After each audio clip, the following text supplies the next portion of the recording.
কি পড়ছিস এখন? পড়ছি।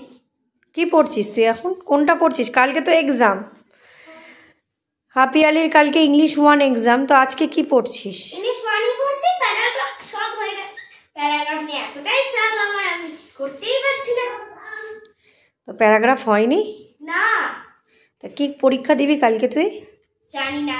এই দেখো এত বড় প্যারাগ্রাফ, স্বামী বিবেকানন্দ, এতটাই বড় প্যারাগ্রাফ, আমি কিভাবে মুখস্থ করবো দেখো। তারপরে না national flag, the monsoon season, 6টা 7টা প্যারাগ্রাফ দিয়ে দিয়েছে না স্কুল থেকে, এত বড় বড় মা এরকম লাইনে।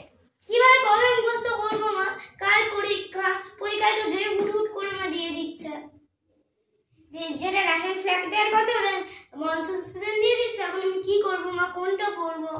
এটা নিয়েই তো চাপ। আচ্ছা কোনটা পারবি তোর? ন্যাশনাল ফ্ল্যাগ হয়ে গেছে? ন্যাশনাল ফ্ল্যাগও হয়নি, দ্য মনসুন সিজন হয়ে গেছে।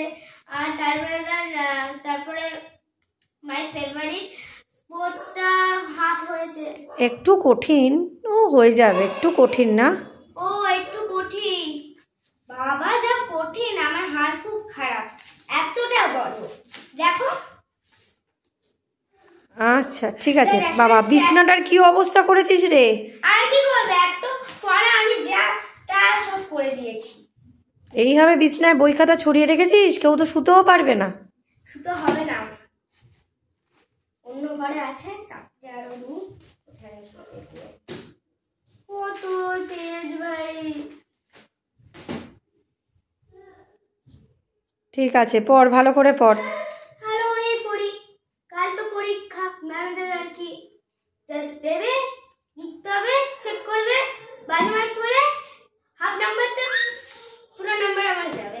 ভালো করেই পড়ি, আর কি করবো, আমার হাল খুব খারাপ।